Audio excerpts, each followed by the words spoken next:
Good morning students. आज हम Archimedes principal के बारे में बात करेंगे। आर्किमिडीज के प्रिंसिपल के बारे में बात करने से पहले कुछ टर्म्स है जिनको हमें बिल्कुल क्लियर समझना होगा।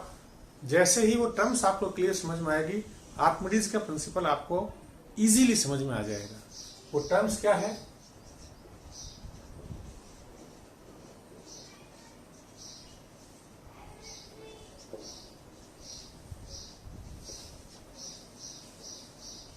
buoyant force, buoyancy,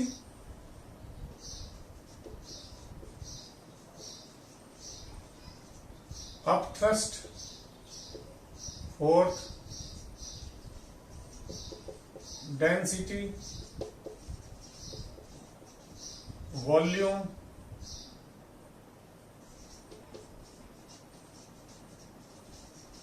pressure. buoyant force क्या होता है? buoyancy क्या होती है? Upthrust, density, volume, pressure. In terms के बारे में हम वन बाय वन पढ़ेंगे, जिसमें प्रेशर हम अभी पढ़ चुके हैं। पिछले ही वीडियो में हमने प्रेशर की डेफिनेशन पढ़ी थी कि perpendicular force per unit area, परंतु इसकी थोड़ी और आगे की स्टडी हम इस टॉपिक में और करेंगे। बच्चों, एक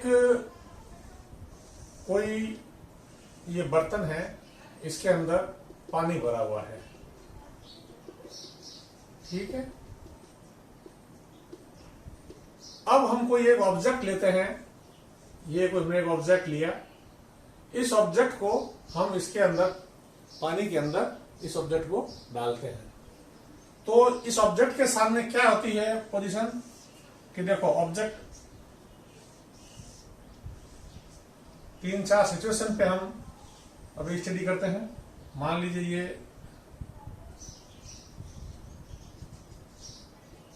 सब में पानी है, ये पूरा, मतलब ये अलग अलग डायग्राम बना के आपको समझाता हूं। ये ऑब्जेक्ट जब आप इसमें डालते हो तो हो सकता है जैसे ही आपने ये ऑब्जेक्ट इसके अंदर डाला, मान लीजिए ये ऐसे आपने ऑब्जेक्ट डाला, तो हो सकता है कि ये ऑब्जेक्ट थोड़ा सा ही डूबे और बाकी पानी के ऊपर ऐसे तैरता रहे। हो सकता है कि ये ज्यादा डूबे, आधे से आधा है, आधे से आधा, मतलब कुछ ज्यादा डूब जाए और फिर भी तैरता रहे। हो सकता है कि यह पूरा का पूरा डूब जाए परंतु तैरता रहे, और हो सकता है कि ये बॉटम पे आके ठहर जाए, यानी पूरा ही डूब के बॉटम पे आ जाए। कोई भी सिचुएशन हो सकती है। ये सरफेस के ऊपर तैर सकता है, कुछ अंदर कुछ बाहर रह सकता है, पूरा पूरा अंदर रह जाए, पूरा का पूरा, ठीक है, और ये फिर पूरा डूब के बॉटम पे आ जाए। ये सिचुएशंस आपने अपनी डेली लाइफ में देखी भी है कि किसी ऑब्जेक्ट को जब पानी में तैराते हो तो अलग अलग क्या सिचुएशंस हो सकती है। ऐसा क्यों होता है, इसके बारे में स्टडी की आर्किमिडीज ने, और उन्होंने जो अपना रिजल्ट निकाला, जो हम अभी आगे पढ़ेंगे, उससे पहले उन्होंने थ्योरी दी कि किस तरीके से ये टर्म्स जो है यहां एक नई जनरेट होती है और इन टर्म्स का कैसे यहां पे हमें उपयोग करना है। दोस्तों, जैसे ही आप एक ऑब्जेक्ट को पानी के अंदर डालते हो, अब मान लीजिए इस ऑब्जेक्ट का जो है मास, जो है मास ऑफ ऑब्जेक्ट, मान लीजिए है m kg है, मास m kg है। तो जब ऑब्जेक्ट का मास m kg है और ऑब्जेक्ट को आपने पानी में डाला, इमर्स किया, इसके अंदर इसको डाला, तो क्या हुआ कि ये धीरे धीरे नीचे आना चाहेगा, पानी के अंदर ही डूबना चाहेगा। क्यों? कि इस मास का जो वेट है वो डाउनवर्ड्स लगेगा। वेट किधर लगता है? एक टर्म यहां पे आप वेट भी काम में ले सकते हो, क्योंकि बार बार काम आएगा टर्म वेट। वेट डेफिनेशन आप बिल्कुल क्लियरली समझ चुके हो। अर्थ अपनी और इसको जो खींचेगा वो खींचेगा mg वेट से नीचे की ओर। अब ये ऑब्जेक्ट नीचे की ओर आना शुरू होता है। जैसे ही वो शुरू होता है, ये पानी जो है, जो कि फ्लूइड, हम यहां शब्द काम फ्लूइड ले लेते हैं वाटर की जगह। फ्लूइड क्या करता है? इसको ऊपर की ओर धक्का देता है, क्या भाई नीचे मत आ, यानी एक अपोजिट डायरेक्शन में एक फोर्स लगाता है।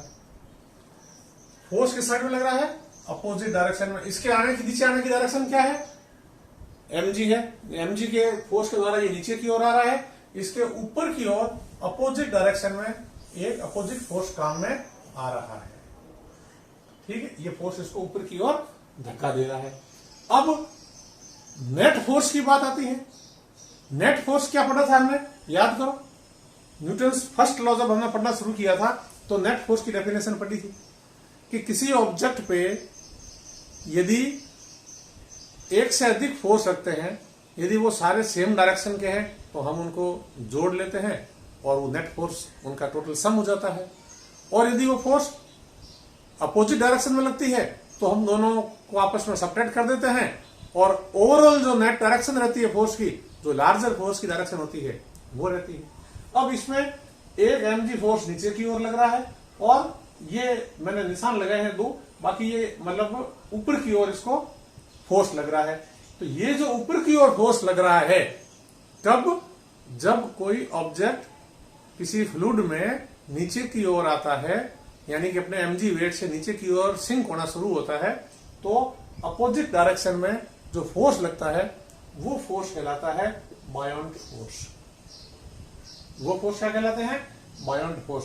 यानी फ्लूइड के द्वारा ऑब्जेक्ट जो कि नीचे की ओर आ रहा है mg वेट के कारण, ग्रेविटेशनल पुल के कारण, तो ग्रेविटेशनल पुल के कारण, अपने वेट के कारण जो ऑब्जेक्ट नीचे की ओर आ रहा है उस फ्लूइड में डूबने का प्रयास कर रहा है, उसको डूबने से बचाने का काम करता है बायोंट फोर्सेज। ये बायोंट फोर्सेज, चूंकि ये बायोंट फोर्सेज ऑब्जेक्ट को ऊपर की ओर धक्का देते हैं, ऊपर की ओर वापस फोर्स लगाते हैं, इसलिए इन्हें अप थ्रस्ट कहते हैं। ये थ्रस्ट है परंतु अपवर्ड डायरेक्शन में थ्रस्ट है। तो ये अपवर्ड डायरेक्शन में जो बायोंट फोर्सेज है उन्हीं को हम अप थ्रस्ट कहते हैं। फिर ये जो फिनोमिना है, ये फिनोमिना, ये जो प्रक्रिया है जिसमें एक ऑब्जेक्ट जब किसी फ्लूइड में जाता है, अपने ग्रेविटेशनल पुल के कारण नीचे की ओर जाता है, तो उसको अपोजिट डायरेक्शन में जो फोर्सेज लगते हैं, बायोंट फोर्सेज लगते हैं, यह एक फ्लूइड और एक सॉलिड के बीच की फिनोमिना है। इस फिनोमिना को कहते हैं बायोंसी। तो बायोंसी तो है एक फिनोमिना, बायोंट है एक फोर्स, अपथ्रस्ट है एक फोर्स। बायोंट फोर्स या अपथ्रस्ट फोर्स को मेजर करोगे आप न्यूटन में, और बायोंसी जो है वो एक प्रक्रिया है, एक फिनोमिना है जिसके अंतर्गत इनके ऊपर ये फोर्स लगते हैं। अब बात आती है कि ये फोर्स नीचे की ओर लगा mg, यानी कि ये ऑब्जेक्ट यदि हम पॉइंट ऑब्जेक्ट माने, क्योंकि हमने बात की थी कि ज्यादातर क्या हम अपनी सारी कैलकुलेशंस जो करते हैं वो वैसा पॉइंट ऑब्जेक्ट मान करके ही करते हैं। और एक टर्म मैंने आपको याद हो तो बताई थी, FBD, free body diagram. Newton's first law वाला मेरा वीडियो देख लेना। फ्री बॉडी डायग्राम के अंदर हम एक पॉइंट मास मान के ऊपर कितने फोर्सेज लग रहे हैं, सब फोर्सेज को उसके ऊपर अपन लगा देते थे और फिर नेट फोर्स लगा देते थे, नेट फोर्स निकालते थे। तो ये जो ऑब्जेक्ट है इसको हमने पॉइंट फोर्स मान लिया, पॉइंट मास मान लिया यहाँ पे, और ये पॉइंट मास पे नीचे की ओर फोर्स लग रहा है mg। नीचे की ओर फोर्स क्या लग रहा है? mg। और ये ऊपर की ओर जो फोर्स लग रहा है ये लग रहा है बायोंट फोर्स।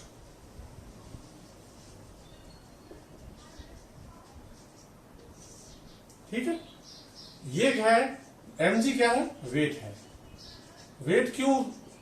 ग्रेविटेशनल पुल है, ग्रेविटी इसको इतने से खींच रही है, इतने फोर्स से खींच रही है। अब ये भी फोर्स है, ये भी फोर्स है।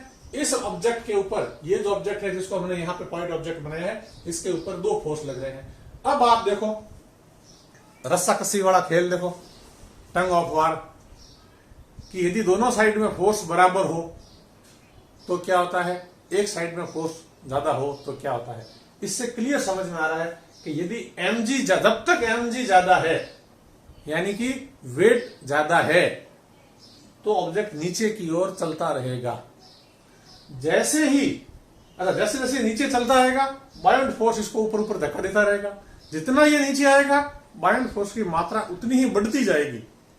अब थ्रस्ट उतना ही बढ़ता जाएगा। बढ़ते बढ़ते एक सिचुएशन ऐसी भी आ सकती है कि ये दोनों बराबर हो जाए, ये दोनों बराबर हो जाए। बराबर यदि हो गए तब क्या होगा कि वो ऑब्जेक्ट वहां पे रुक जाएगा। जैसे ही ये दोनों फोर्सेस बराबर होंगे, नीचे का फोर्स mg और ऊपर का बायोंट फोर्स, तो ऑब्जेक्ट वहीं पे रुक जाएगा। ये ऑब्जेक्ट जो है इतना, जब इसके जो है ये ऑब्जेक्ट की जो ये लेंथ ऊपर की जो ये समझ लीजिए हाइट मान लीजिए इसकी आप, ये इतनी है, जब इसको आपने यहां रखा तो ये डूबना शुरू हुआ, तो हो सकता है कि ये बिल्कुल इतना सा डूबे और ये दोनों बराबर हो जाए, तो ये यहां रुक जाएगा। हो सकता है कि ये आधा अंदर डूबे, फिर ये दोनों फोर्सेस बराबर हो जाए, तो ये यहां रुक जाएगा। हो सकता है कि ये पूरा का पूरा डूबे और फिर ये दोनों फोर्सेस बराबर हो जाए, तो ये यहां पे रुक जाएगा। और हो सकता है कि यह पूरा का पूरा नीचे बॉटम तक पहुंच जाए, फिर भी हमेशा mg ज्यादा ही रहे, बायोंट फोर्स कम ही रहे, तो ये बॉटम तक चला जाएगा। मेरी बात क्लियर हो रही है आपको? ऑब्जेक्ट कहां पे जाके रुकेगा, ऊपर ही रुक जाएगा, आधा रुकेगा, नीचे रुकेगा, या ये डिपेंड करेगा कि बायोंट फोर्स और mg जो वेट है इनमें इक्विलिब्रियम कहां पे आता है, इनमें संतुलन कहां पे आता है, दोनों बराबर कब होते हैं।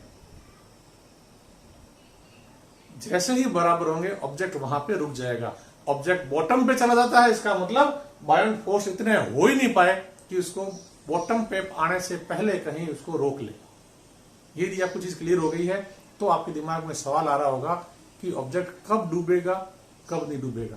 ठीक है, फोर्सेस दोनों जब तक बराबर नहीं होंगे, जब बराबर हो जाएंगे तो ऑब्जेक्ट वहां रुक जाएगा। वो तैरेगा या पूरा डूब के रुकेगा, ये बात अलग है।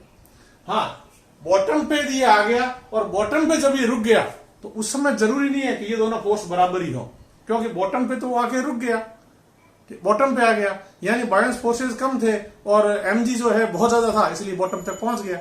उस समय तो ये दोनों बराबर नहीं है, mg ही ज्यादा है, परंतु बीच में ये कहीं भी अटकता है, लिक्विड में तैर रहा है, जिसे हम कहते हैं जो बीच में कहीं पर भी तैर रहा है, तो तैरेगा वहीं पे जहां पे ये दोनों फोर्सेज बराबर होंगे।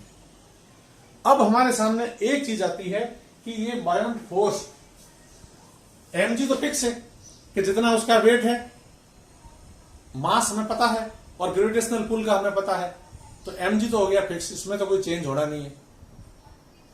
mg तो हमारे लिए एक तरीके से इस ऑब्जेक्ट को जब इसमें डाला हमने तो इसका mg तो हमें पता चल गया कि इतना मास है, इतना ग्रेविटेशनल पुल है, तो ये ऑब्जेक्ट आ गया। ठीक है, mg हो गया। अब ये जैसे जैसे अंदर जाता है तो बायोंट फोर्सेज की मात्रा बढ़ती जाती है। जब बायोंट फोर्सेज की मात्रा बढ़ती जाएगी तो वो किस पे डिपेंड करते हैं, क्यों बढ़ेगी, कितनी देर तक बढ़ेगी, कितना बढ़ेगा, ये सारे सवाल हमारे मन में आ रहे हैं। ये बायोंट फोर्सेज किन किन पे डिपेंड करता है। अब बात आती है कि किन पे डिपेंड करते हैं। बायोंट फोर्सेज डिपेंड करते हैं दो चीजों पे। बायोंट फोर्स डिपेंड करता है दो चीजों पे। नंबर 1, इस फ्लूइड की डेंसिटी क्या है। इस फ्लूइड की डेंसिटी क्या है। डेंसिटी किसकी, जिसके अंदर ये तैर रहा है, इस फ्लूइड की डेंसिटी। और हमें जरूरत पड़ेगी इसकी भी डेंसिटी की जरूरत पड़ेगी, परंतु अभी हम कह रहे हैं कि डेंसिटी की जरूरत पड़ रही है, हमें केवल फ्लूइड की डेंसिटी की जरूरत पड़ रही है। दूसरी बात, हमें जरूरत पड़ेगी इसके वॉल्यूम की। इसका वॉल्यूम कितना है, किसका, वॉल्यूम ऑफ दी पूरे ऑब्जेक्ट का नहीं, वॉल्यूम किसका, वॉल्यूम जो पोर्शन सिंक हो रहा है उसका वॉल्यूम। कितना सिंक होगा वो वॉल्यूम के अनुसार पता चलेगा हमें। नहीं समझ में आ रही, मैं आपको और क्लियर करता हूं। पहले मैं इसको मिटा देता हूं।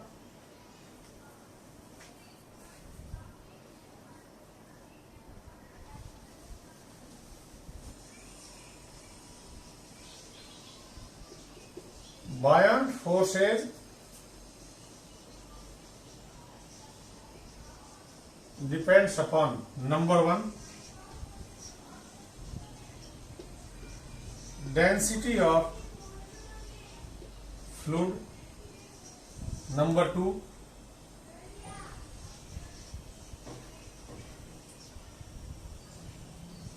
वॉल्यूम ऑफ ऑब्जेक्ट इमर्स्ड, ये ऑब्जेक्ट कितना पानी में डूबा है, इसका कितना वॉल्यूम पानी में गया है, इस ऑब्जेक्ट का कितना वॉल्यूम पानी के अंदर चला गया है, उस जितना ज्यादा जाएगा बायोंट फोर्सेस उतने ज्यादा होंगे, ये वॉल्यूम जितना कम होगा बायोंट फोर्सेस उतने कम होंगे। तो volume of the object immersed. और बच्चों एक चीज सीधी साधी दिख रही है कि जितना ये ऑब्जेक्ट इसके अंदर जाएगा और जितना इसका ये वॉल्यूम फ्लूइड के अंदर जाएगा उतना ही फ्लूइड वहां से हटाना पड़ेगा। फ्लूइड वहां से हटेगा, यदि ये पानी है तो पानी का लेवल थोड़ा ऊपर बढ़ेगा। थोड़ी देर के लिए अपन मानते हैं कि पानी का लेवल ऊपर नहीं बढ़ रहा है और हमें उतना फ्लूइड बाहर निकालना है, तो कितना बाहर निकालना पड़ेगा फ्लूइड, उतना ही वॉल्यूम का फ्लूइड बाहर निकालना है जितना इस ऑब्जेक्ट का वॉल्यूम फ्लूइड के अंदर जा रहा है। यानी volume of the object immersed कहिए, ये किसके बराबर होगा, ये हमेशा बराबर होगा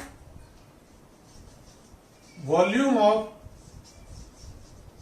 फ्लूइड डिस्प्लेस्ड, कि वॉल्यूम ऑफ फ्लूइड जो है उतना ही डिस्प्लेस होगा। अब ये देखो, ये ऑब्जेक्ट इतना अंदर गया, इतना अंदर डूब गया, इतना अंदर डूब गया, तो इतना ही वॉल्यूम का पानी हमें या फ्लूइड जो भी है वो हमें बाहर निकालना पड़ेगा। तो ये दो चीजें हैं, इसके ऊपर ये बायोंट फोर्सेस डिपेंड करते हैं। अब देखो, जैसे वॉल्यूम जो है ये उसकी ऑब्जेक्ट की शेप को चेंज करके अपन चेंज कर सकते हैं।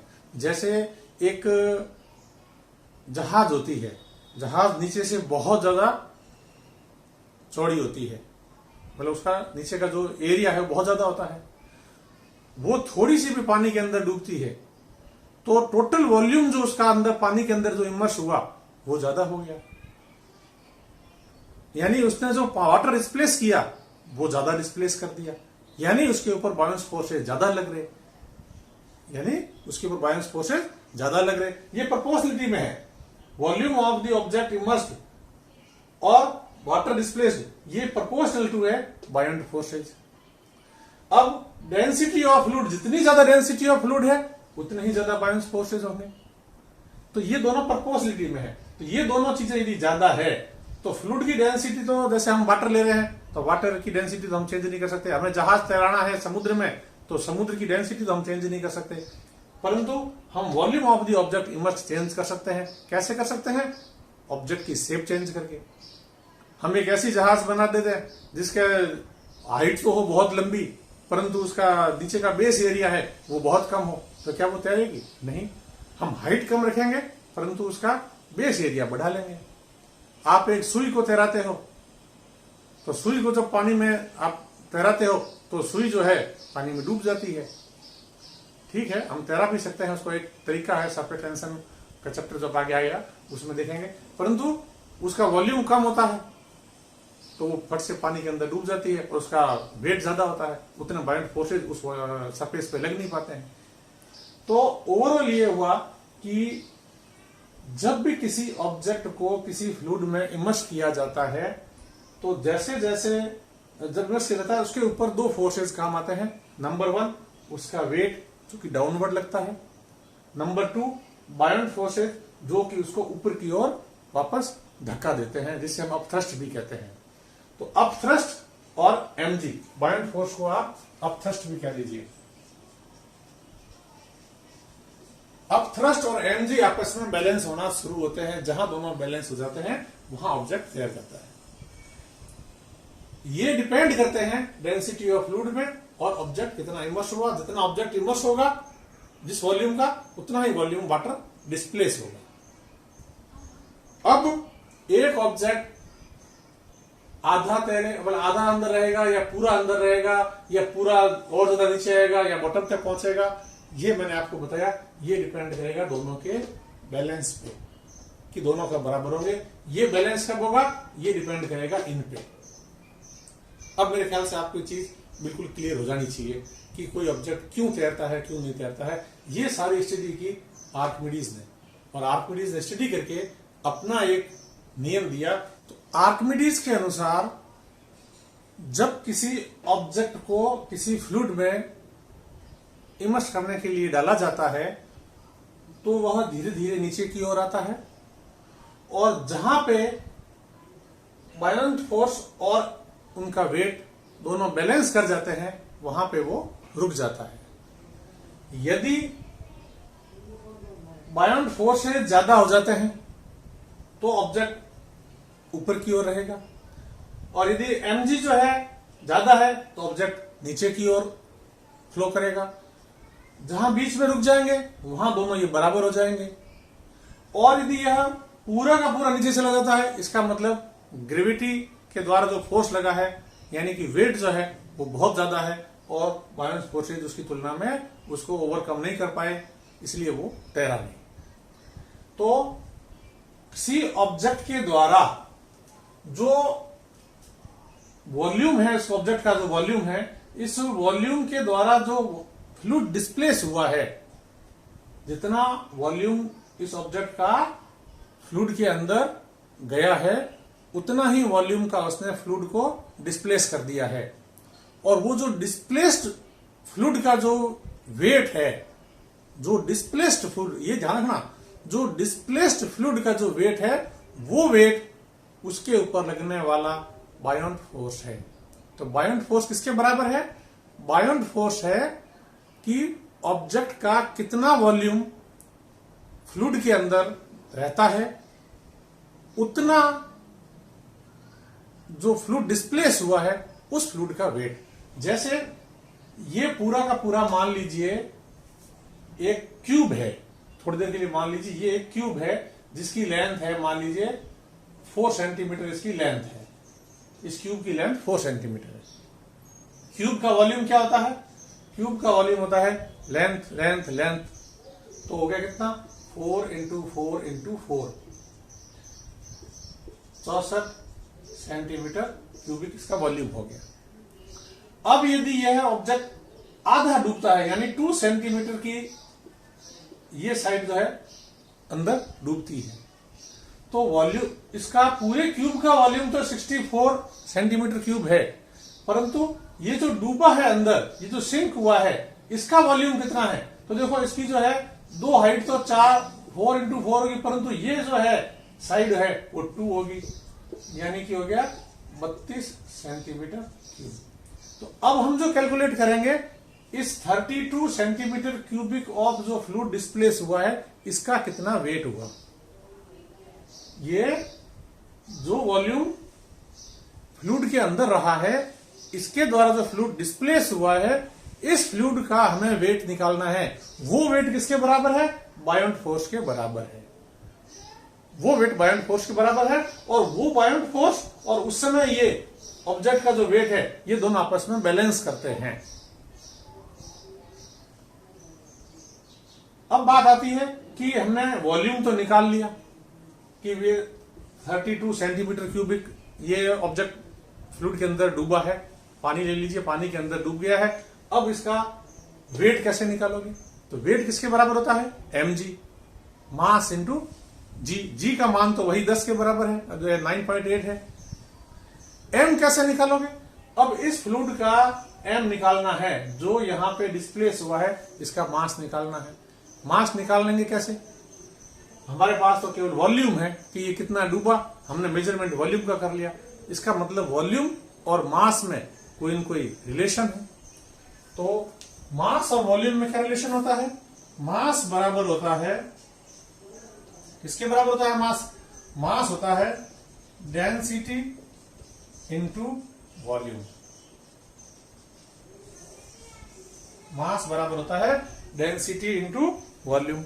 वॉल्यूम किसी भी ऑब्जेक्ट का निकालना हो तो उसका अपना अलग अलग फॉर्मूला है। यदि क्यूब है तो क्यूब का फॉर्मूला होता है length into length to length, ठीक है ना।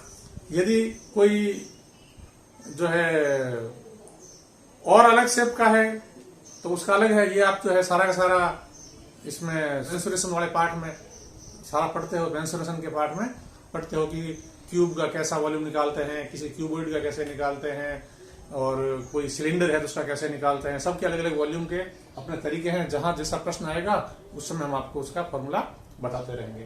परंतु अभी यह है कि वॉल्यूम हमें पता है कि वॉल्यूम कितना है, वो वॉल्यूम हमने इसकी साइड मेजर करके निकाल लिया। मास हमें निकालना है तो हमें जरूरत पड़ती है डेंसिटी की, तो ये नेक्स्ट टर्म आती है डेंसिटी की। वॉल्यूम हमने आपको बता दिया कि उसके साइड्स के द्वारा मेजर किया जाता है। डेंसिटी क्या होती है? डेंसिटी का मतलब होता है कि एक ऑब्जेक्ट के अंदर जो उसके पार्टिकल्स है या जैसे मॉलिक्यूल्स है, जो उसके एटम्स है, वो कितना टाइटली पास पास में है। जिस ऑब्जेक्ट के अंदर उसके अंदर के पार्टिकल्स बहुत ज्यादा नजदीक है उसकी डेंसिटी ज्यादा होती है। जैसे लोहा है, आयरन है, आयरन के अंदर कम स्पेस में बहुत ज्यादा पार्टिकल्स होते हैं, यानी बहुत ज्यादा टाइटली आपस में बंधे हुए रहते हैं, तो आयरन की डेंसिटी ज्यादा है। एयर ले लेते हैं तो एयर के अंदर एक लिमिटेड, जैसे अपने यूनिट एरिया यूनिट वॉल्यूम ले लेते हैं तो उसके अंदर पार्टिकल्स कम होते हैं, पार्टिकल्स दूर दूर होते हैं, तो उसकी डेंसिटी कम है। इसी तरीके से इस अर्थ पे जितने भी मटेरियल है, एलिमेंट्स है, सबकी डेंसिटी अपनी अलग अलग होती है। और डेंसिटी डिपेंड किस पे करती है कि उसके सारे पार्टिकल्स, उसके सारे मॉलिक्यूल्स, एटम्स कितने टाइटली आपस में बंधे हुए हैं और यूनिट वॉल्यूम में वो कितने ज्यादा है। जितने ज्यादा होंगे उतना ही उसकी डेंसिटी ज्यादा होगी। तो ये चीजें हमें जरूरत पड़ी कि ओवरऑल लास्ट में सारांश ये है कि कोई ऑब्जेक्ट तैरेगा या नहीं तैरेगा, ये डिपेंड करेगा कि ऑब्जेक्ट के द्वारा डिस्प्लेस्ड वॉल्यूम, ऑब्जेक्ट के द्वारा जो फ्लूइड कितना डिस्प्लेस हुआ वो उतना ही डिस्प्लेस हुआ जितना वॉल्यूम उस फ्लूइड के अंदर सिंक हुआ, उसके अंदर उतना गया। जितना वॉल्यूम उसके अंदर गया उतना वॉल्यूम का फ्लूइड डिस्प्लेस हो गया। उस फ्लूइड का हमने वेट निकाल लिया, वो वेट है बायोंट फोर्स। और जहां पे ये बायोंट फोर्स और उसका वेट दोनों आपस में बैलेंस कर जाते हैं, वहां पे वो ऑब्जेक्ट रुक जाता है। नहीं कर पाते हैं तो ऑब्जेक्ट नीचे की ओर फ्लो करता रहता है। ये आर्किमिडीज का प्रिंसिपल था। इसको आप एक डेफिनेशन के रूप में लिखना चाहो तो भी मैं लिख देता हूं आपको, ठीक है। और है अब बात आती है केवल डेंसिटी की। इसके ऊपर हम थोड़ी सी चर्चा और करेंगे कि डेंसिटी और रिलेटिव डेंसिटी ये क्या होती है। इसके साथ ही फिर ये टॉपिक पूरा हो जाएगा। When a body is immersed fully or partially in a fluid, it experiences an upward force. इसी अपवर्ड फोर्स को भी हमने बायोंट फोर्स या थ्रस्ट कहा था, that is equal to the weight of the fluid displaced by it। ये एक language में है, बाकी मैंने आपको इसको क्लियर समझा दिया है। अब ये बात आती है कि ये वेट कैसे निकाला जाए। वेट निकालने के लिए हमने कहा था कि ये जो डिस्प्लेस्ड, वो भी डिस्प्लेस्ड जो हुआ है इसका वेट निकालना है। जो फ्लूइड डिस्प्लेस हुआ है इसका वेट निकालना है। तो वेट निकालने के लिए फॉर्मूला होता है mg। ये आप mg उस ऑब्जेक्ट के मास से मत लेना, ये ध्यान रखना। जो मैंने आपको बताया था ना कि इसका एक वेट नीचे mg काम कर रहा है और ऊपर जो है फोर्स काम कर रहा है वो अपवर्ड फोर्स या बायोंट फोर्स काम कर रहा है। ये मैंने जब आपको बताया था। अभी हम निकालने जा रहे हैं, ये बायोंट फोर्स निकालने जा रहे हैं। तो इसके लिए हम ये वेट ले रहे हैं किसका? डिस्प्लेस्ड वाटर का, डिस्प्लेस्ड फ्लूइड का वेट। डिस्प्लेस्ड फ्लूइड का वेट हम मेजर करने जा रहे हैं। डिस्प्लेस्ड फ्लूइड का वेट जो है मेजर करने जा रहे हैं, जो किसके बराबर होगा? इस बायोंट फोर्स के बराबर होगा। तो अब ऑब्जेक्ट का मास, ठीक है, और ग्रेविटी, तो g का मान तो है, ठीक है। अब ये मास निकालना रहा, ये मास कहां से लाओगे आप? मास भी किसका? डिस्प्लेस्ड फ्लूइड का जो है, ऑब्जेक्ट जो जितना हुआ है, जो ऑब्जेक्ट कितना पानी के अंदर सिंक हुआ है, उस वॉल्यूम का मास, उस वॉल्यूम का वेट। वेट के लिए जी से गुणा कर लेंगे, परंतु मास जो है निकालने के लिए हमें जरूरत पड़ेगी उस वॉल्यूम की जो उस फ्लूइड के अंदर सिंक हुआ है, या जितना वो सिंक हुआ है उतना ही उसने वाटर को डिस्प्लेस किया है। तो मास बराबर होता है डेंसिटी इनटू वॉल्यूम। वॉल्यूम हमने यहां से हम निकाल लेंगे और डेंसिटी उसकी हमें दी हुई होती है। नॉर्मली क्या है कि हम लोग जो यूज में लेते हैं डेंसिटी की जगह, वो रिलेटिव डेंसिटी टर्म काम में लेते हैं। रिलेटिव डेंसिटी का मतलब है कि इस ऑब्जेक्ट की वाटर के साथ में रिलेटिव टू वाटर क्या डेंसिटी है। जैसे हम ये कह सकते हैं कि रिलेटिव डेंसिटी, कह सकते हैं कि density of object divided by density of water, यानी कि रिलेटिव टू वाटर डेंसिटी, उसकी डेंसिटी कितनी है, ये रिलेटिव डेंसिटी है। परंतु यहां हम अपने मास बराबर वॉल्यूम इनटू डेंसिटी से यहां पे मास निकाल लेंगे और वो जो वेट आएगा डिस्प्लेस्ड वाटर का, डिस्प्लेस्ड फ्लूइड का, वो बाउंड फोर्स के बराबर होगा। यही बात सारी आर्किमिडीज ने इसमें कही है। अब आती है एक टर्म जो कि हम अभी पढ़ चुके थे, प्रेशर। थोड़ा सा हम वापस प्रेशर पे आएंगे।